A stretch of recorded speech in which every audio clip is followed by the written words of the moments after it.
Greetings all, this is Hairy Nick back on FFG Star Wars Legion page because we have yet another preview for an upcoming expansion to look at. This is Inspire Rebellion, a look at LEIA Organa Commander expansion pack. Let's take a look at the spread. Righto, this is what we have in this pack, and right off the bat this looks very similar to what we're getting in the General Veers pack. This isn't surprising as these two expansions are going to be released side by side in the second wave of Star Wars Legion's lifetime, and they seem to offer very similar kind of command cards and upgrade cards. Now what's interesting right off the bat here is, I'll bring this up side by side so you can see, if you take a look at Princess Leia's upgrade card, she has the same two revealed face-up cards on the right-hand side, but on the left she seems to have another card that's face down that correlates to the same upgrade slot. This is the special decorated commander slot, while General Veers has a face-down equipment slot.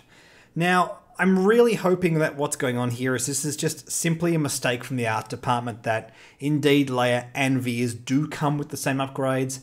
I've said it before and I'll say it again because this really needs to be hammered home. I really don't want this game to turn into another sort of quasi-X-Wing where you have to start buying different packs just to get these upgrade cards. It's better that these upgrades are just printed parallel in the Rebel and Imperial packs, so Imperial players don't have to buy Leia to get whatever this face-down card is. At least I'm really hoping that that's the case. The two other possibilities, if that's not the case, is that this is indeed another generic upgrade, and unfortunately, if you have General Veers and you want this upgrade, you'll have to get Princess Leia, which is a bit of a bummer.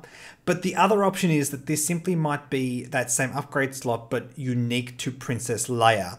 And from that point of view, it wouldn't matter because you wouldn't be able to put it on Veers anyway. So hopefully it's either a mistake or it's a Princess Leia unique card, but we will see how it goes.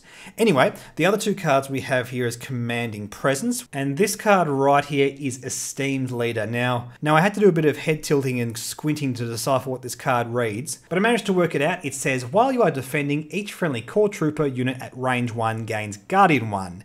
Guardian 1 has a clarification text.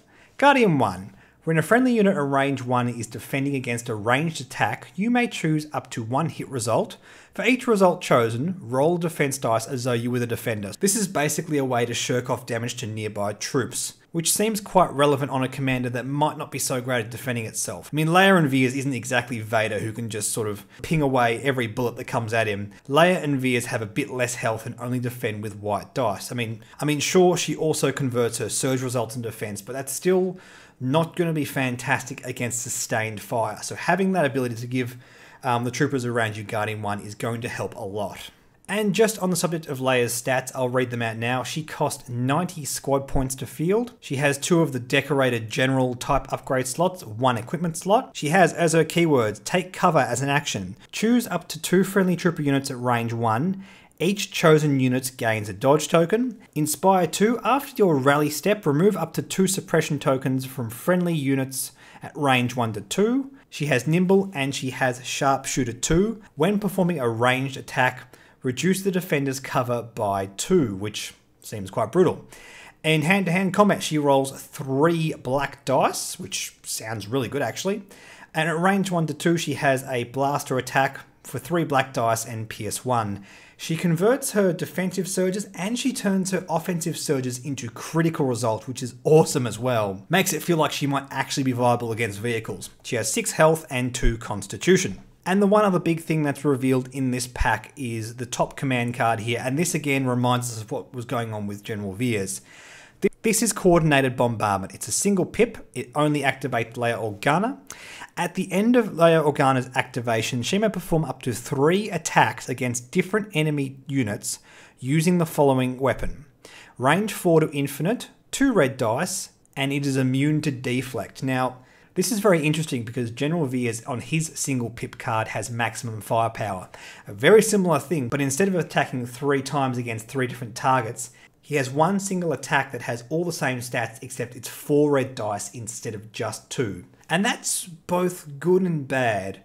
I can see myself much preferring the General Veers card simply because it has the consistency. As long as you can see one sort of significant troop on your opponent's squad, as in you have line of sight from General Veers, he can do a massive attack against it.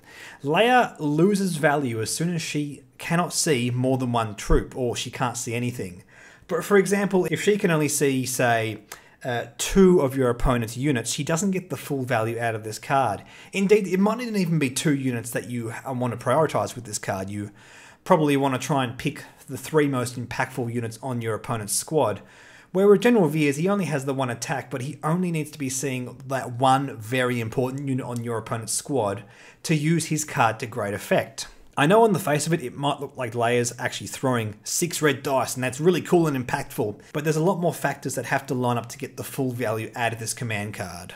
There's just one last thing I want to quickly talk about before we wrap up this video, and that's these images we're seeing of the sculpt of the Mini, and a lot of people are looking at this and saying, hey, FFG, this doesn't look like a great sculpt. I mean, honestly, I've seen this reaction, I've seen these pictures, and I have to agree with everyone here. This is one of the few minis where we actually see a known character from Star Wars with their full head exposed, and it looks pretty generic. She's got a very strong brow, very generic looking jawline. She looks like a regular female soldier that's generic. It doesn't really look like Carrie Fisher, which is a bit of a shame, because if we have a look at the top of the article, we have some really good box art on this.